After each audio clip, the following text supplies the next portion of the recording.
میرے مولا چلے، خیبر پہ پہنچے، ہاتھ میں علم تھا.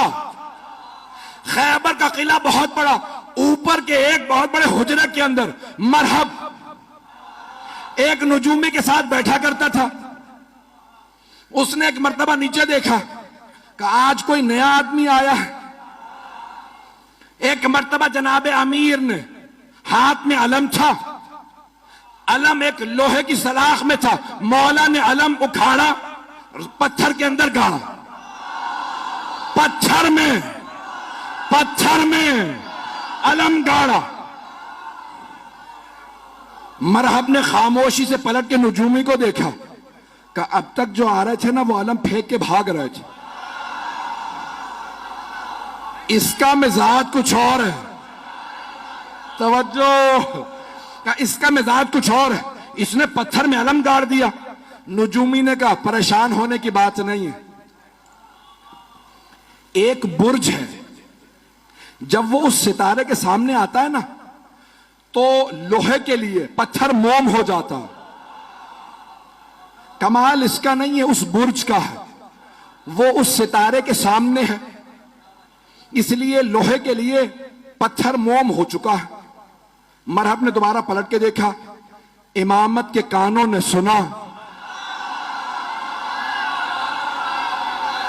میرے مولا نے علم اٹھاڑا، پھر علم گاڑا، پھر علم اٹھاڑا، پھر علم گاڑا.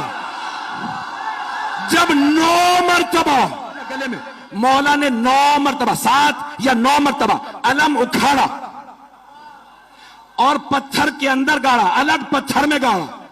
اب ایک مرتبہ نجومی نے کہا خبردار اس سے نہ لڑنا. کہا کیوں؟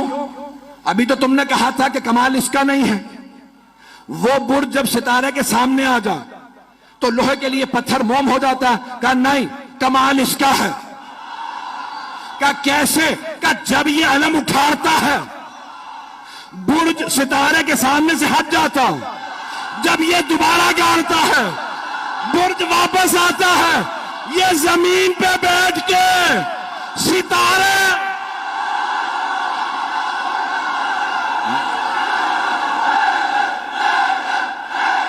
ایزانے کے نامی جناب امیر نے ایک مرتبہ مرحب آیا.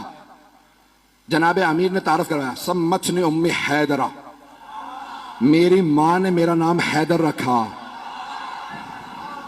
ہر جنگ میں مولا نے کہا میں ہوں علی ابن ابی طالب، ہر جنگ میں کہا ابو طالب کا بیٹا علی. آج کہہ رہے ہیں میری ماں نے نام حیدر رکھا. تو علماء کہتے ہیں 2 وجہ سے. ایک تو یہ بتانا چاہتے تھے جیسا میرا بابا قابل فخر ہے ویسی میری ماں قابل فخر ہے.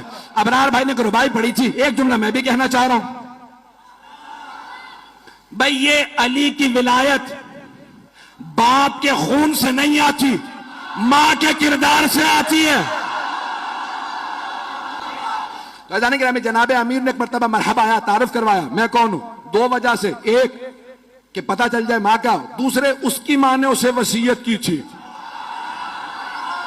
سارے بھائیوں کو وصیت کی تھی. مجھے کسی نجومی نے زائچہ بنا کے بتایا تھا تیرے شیر جیسے بیٹے ہوں گے، جس سے ٹکرا جائیں گے مار دیں گے، بس بیٹوں سے کہنا حیدر نامی آدمی سے نہ لڑے. جیسے ہی مولا نے کہا سمتنی امی حیدرہ، میری ماں نے نام حیدر رکھا. حیدر کہتے ہیں حملہ کرتے ہوئے شیر کو، حملہ کرتا ہوا شیر. اب اس نے سن تو لیا کہ اچھا میری بھی ماں نے کہا تھا حیدر سے نہ لڑنا، یہ وہی حیدر تو نہیں. سمجھ بھی گیا.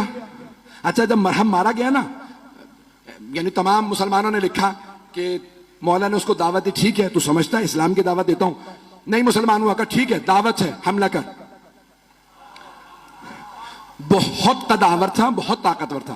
اب جو لوگوں نے فلمیں ڈرامے بنا دیے مرحب کے اوپر، میں نے دیکھا تو میں نے کسی کو اعتراض لکھ کے بھیجا، بھئی آپ نے یہ کیا بنایا، یہ مرحب کا اس زمانے کا مرحب کہاں سے لے کے آؤں؟ جیسا ملا میں نے ویسا بنا دیا، پتہ نہیں لوگ ہیں یا نہیں. تو میں نے کہا بھئی یہ کام صاحب تم نے بناؤ، اس کا قد اور یہ وہ.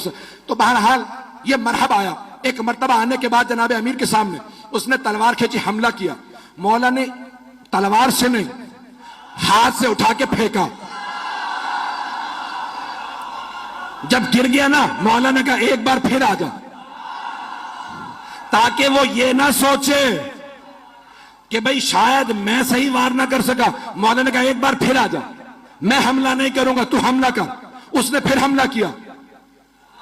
علی نے 2 انگلیوں سے اٹھا کے پھر پھینکا، کہ آخری موقع دے رہا ہوں، آ جا.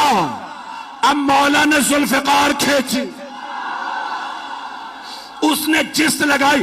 ایک مرتبہ میرے مولا نے کہا اللہ اکبر. اب سارے مجمع نے دیکھا بہت پھرتی سے علی کی تلوار چلی. لوگ کہنے لگے ہوا کیا؟ 2 ٹکڑے گرے.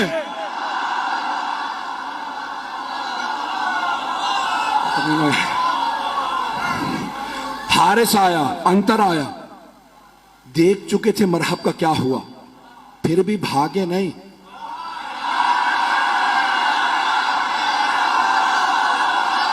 کافر تھے، یہودی تھے، لیکن غیرت مند تھے. جناب امیر المؤمنین نے جب مرحب، حارث اور انتر کو مار دیا تو اب ساری کی ساری فوج نے کہا دروازے بند کر دو. کہا لاشیں تو اٹھا لو. کہا اس شیر کے سامنے سے لاشیں کون اٹھا کے لائے؟ انہوں نے دروازہ بند کیا. اب بیچ میں نے کہا نا کھائی تھی، گہری کھائی تھی. جناب سلمان کہتے ہیں کہ میں نے دیکھا علی آگے بڑھے، خیبر کے در میں ہاتھ ڈالا اور اسے ایک ہاتھ سے اکھاڑا. اکھاڑنے کے بعد کھائی کے اس پار آئے. صحابہ سے کہا سوار ہو جاؤ، میں پہنچا دوں. توجہ، نعرہ نہیں آئے گا. مولا نے خیبر کا در اکھاڑا، سب کو کہا سوار ہو جاؤ، اس پار لے گئے، پھر آئے.